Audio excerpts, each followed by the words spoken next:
உங்களுக்கு தெரியுங்க, சென்னை மாநகராட்சி பொறுத்தவரை 420 பள்ளிகள் இருக்குது. அதில் குறிப்பாக நம்ம 10வது 12வது மார்க்கை வச்சு எடை போடுறோம்.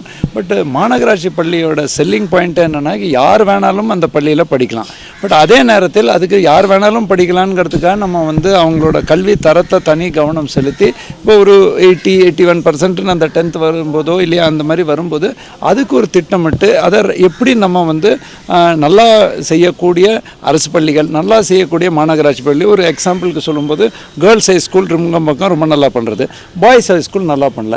அதை ட்வின்னிங் பண்ணி அந்த டீச்சர்ஸை தனி கவனம் செலுத்தி அது மாதிரி இம்ப்ரூவ்மெண்ட் பண்ணுறோம்.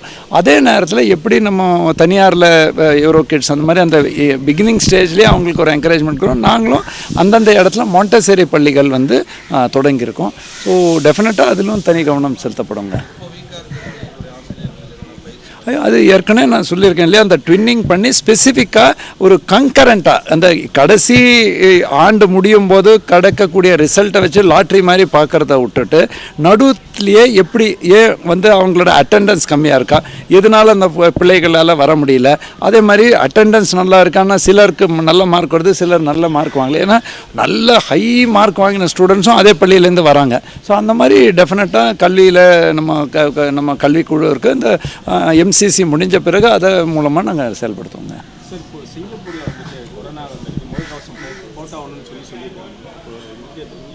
இல்லை, இப்போ சென்னை மாநகராட்சியை பொறுத்த வரைக்கும் சென்னை மாநகராட்சியோட பொது சுகாதாரத்துறை அதுக்கு நம்ம மாநிலத்தோட பொது சுகாதாரத்துறையோட அறிவுரையை முழுமையாக பின்பற்றி வருகிறதுங்க. மாநில சுகாதாரத்துறை தான் தற்பொழுது அது தேவையற்ற அச்சம் வேண்டாம்ங்கிற மாதிரி நான் பத்திரிகை வாயிலாக படித்தேன். தொடர்ந்து மாநில சுகாதாரத்துறை என்னென்ன வழிமுறைகள் சொன்னாமல் எல்லா இஷ்யூஸ்லையும் தேவையற்ற பதட்டம் ஏற்படுத்தக்கூடிய தேவையும் இல்லை, அதே இடத்துல கவனக்குறைவாக இருக்கக்கூடாது. டெஃபினட்டாக மத்திய மாநில சுகாதாரத்துறைகள் இதை கண்காணித்து அதற்கு தேவையான அறிவுரைகள் அவ்வப்பொழுது வழங்கும், அது பின்பற்றப்படும்.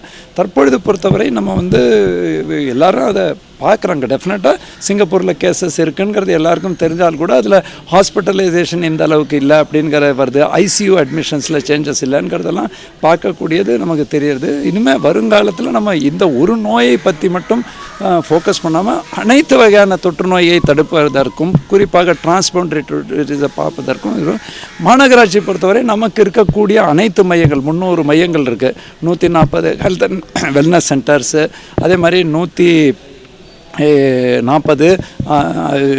நகர்ப்புற ஆரம்ப சுகாதார நிலையங்கள், கம்யூனிட்டி ஹெல்த் சென்டர் 16 இருக்குது. அதுக்கப்புறம் 3 மேட்டர்னிட்டி சென்டர் இருக்குது, 1 கம்யூனிகபிள் டிசீசஸ் ஹாஸ்பிட்டல். அதில் அனைத்து வகையான நோய், டெங்கு டக்குன்னு நம்ம மறந்துடுறோம், டெங்குவையும் கண்காணித்து வருகிறோம். மக்கள் மறந்துடாங்கிறத இந்த பொது சுகாதாரத்தில் பணியாற்றுவாங்க. அதே மாதிரி மாநகராட்சி பொது சுகாதாரத்துறை அனைத்து வகையான எந்த நோய்க்கு 10க்கு மேற்பட்ட உள்நோயாளிகளோ இல்லையா குறிப்பிட்ட ஒரு நோய்க்கு 3க்கு மேற்பட்ட உள்நோயாளி ஏதாவது மிக்ஸ்டாக 10க்கு மேலே அதை இமீடியட்டாக ரேபிட் ரெஸ்பான்ஸ் டீம்ஸ் எல்லாம் போட்டு ஏற்கனவே கொடுத்த பொது சுகாதார அறிவுரையை முழுமையாக பின்பற்றி வருகிறோம்.